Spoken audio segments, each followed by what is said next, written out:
हमेशा के लिए ये डायलॉग फिल्म 72 हूरों के ट्रेलर में सुनाई देता है। फिल्म जुलाई में रिलीज होने वाली है। उससे पहले ही कुछ लोग आपत्ति जता रहे हैं। ट्रेलर में Osama bin Laden, Ajmal Kasab, Yakub Memon, Masood Azhar और हाफिज सईद जैसे आतंकियों की तस्वीरें दिखाई देती है।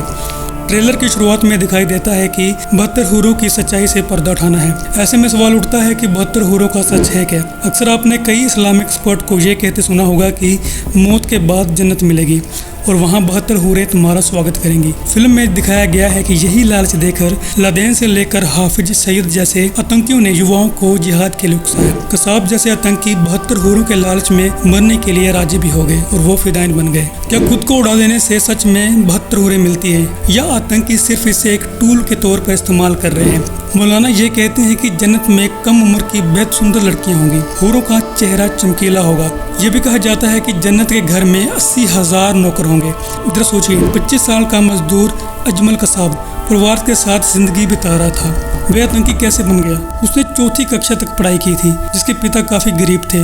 एक दिन जकी और रहमान से मुलाकात होती है। उसे भरोसा दिलाया जाता है कि इस काम में खतरा तो है, लेकिन उसके परिवार की इज्जत बढ़ जाएगी और उसे आतंकी ट्रेनिंग दी जाने लगी। लेकिन किसी से बात करने की कसाब को परमिशन नहीं थी। एक दिन एक वीडियो दिखाकर उसे कत्लेआम करने का टारगेट दिया जाता है। उसे तो जिहाद के बारे में पता भी नहीं था।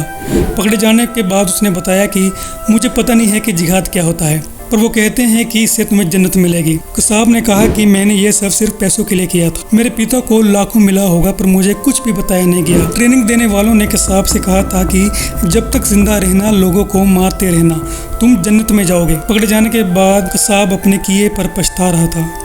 1990 के दशक के आखिर में पाकिस्तानी पत्रकार नसरा हसन ने उग्रवादी फिलिस्तीनियों के कैंप पे रहने वाले तकरीबन 250 बॉम्बर्स और उनके परिवारों, इस दौरान सबसे अधिक ध्यान इस बात पर दिया गया कि हमास के सदस्यों ने बताया कि कैसे हमलावरों को विश्वास हो गया था कि धमाकों के दूसरी तरफ जन्नत है। शहादत की चाह रखने वाले युवाओं को बताया जाता है कि शहीद होने पर जो खून बहेगा उसकी पहली बूंद उनके पाक धो देगी। वो जन्नत जाने के लिए अपने करीबी लोगों में से 70 लोगों को चुन सकेंगे और वहाँ पर उनका स्वागत 72 हूरें करेंगी। उन्हें वहाँ पर खूबसूरत वर्जन लड़कियाँ मिलेंगी। मरने से पहले खुद को बम से उड़ाने वाले तमाम आतंकवादियों ने लिखित रूप में ये कहा था कि ये दर्द रहित मौत है और जन्नत जाने का सबसे आसान और शॉर्टकट रास्ता है। मगर ये देखा गया है कि आतंकियों ने कहां और कितने लोगों को बम से उड़ाया है। इसका शिकार हमारे भारत देश से लेकर अमेरिका तक बने हुए हैं। शायद ही दुनिया का कोई ऐसा देश होगा जो आतंकवाद से छूता रहा है।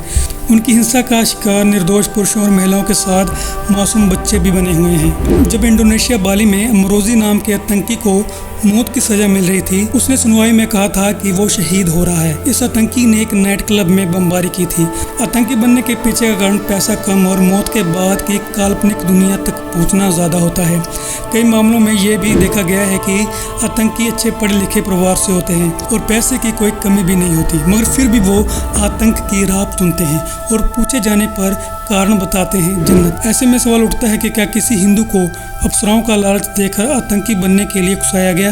टीवी डिबेट में मौजूद वकील, एक्टिविस्ट और कबीर फाउंडेशन के संस्थापक सुबूही खान ने कहा कि साइकोलॉजी में एक चीज होती है, अगर किसी का व्यवहार अपने अनुकूल कराना है तो आप उसे रिकॉर्ड और पनिशमेंट के हिसाब से उसका माइंड कंट्रोल कीजिए। यही है जन्नत और दोचक की ग्राफिक डिटेल। ये लोग मुसलमान बच्चों को सिर्फ इस्लामिक स्टेट बनाने के लिए इस्तेमाल करना चाहते हैं, जिससे उनका दिमाग ना खुले। मैंने कुरान में कभी 72 हूरों का जिक्र नहीं पढ़ा। मैं मुसलमान बच्चों से कहना चाहती हूँ कि जन्नत और दोचक की ग्राफिक डिटेल केवल दिमाग को कंट्रोल करने के लिए बनाई गई है। जन्नत में हूरें हैं, दूध है और शहद की नदियाँ हैं। उन्होंने कहा कि ऐसे भी कहा गया है कि अगर कोई हमसे गलती हो जाए, हमें गर्म तेल में पकौड़ों की तरह तला जाएगा और आपको सांप बिच्छू काटेंगे। यानी लालच और डर का इस्तेमाल ये लोग मुसलमान बच्चों को माइंड कंट्रोल करने के लिए करते हैं। कुछ समय के बाद वे अपनी सोचने और समझने की क्षमता भी खो देते हैं। कोई भी जागरूक आदमी बम बनकर फट नहीं सकता।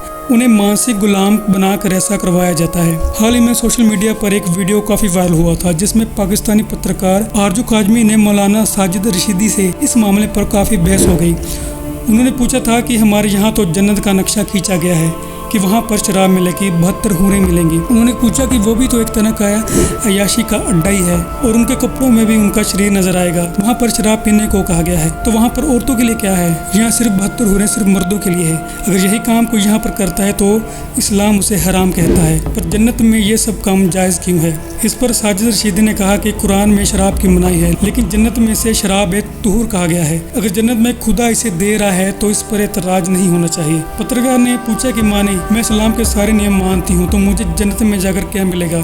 इस पर जवाब में मौलाना ने कहा कि आप जन्नत में उन 72 हूरों की सरदार होगी। आपकी ज़िंदगी में जो शोर है वही जन्नत में मिलेंगे। आजमी ने कहा कि मर्दों के लिए 72 हूरें और औरतों के लिए सिर्फ पुराना शोहर। ये तो बड़ी गलत बात है। क्या औरतों का दिल नहीं है? उन्हें भी कोई चॉइस दीजिए। मान लो शोहर नापसंद हो और किसी तरह से धरती पर से गुजारा कर लिया हो तो वहाँ जाकर भी वही गले पड़ जाएगा। इस पर मौलाना ने जो जवाब दिया उसको सुनकर आप हंसी आएगी। उसने कहा कि ये सवाल मुझसे नहीं बनता, बल्कि ये सवाल आप खुदा से पूछिए जिन्होंने जन्नत में मुसलमानों के लिए ये चीज़ रखी है। दोस्तों अब आप बताएं कि अगर ये जवाब ही इनको नहीं पता है तो ये कैसे पता है कि वहाँ पर 72 हूरें हैं?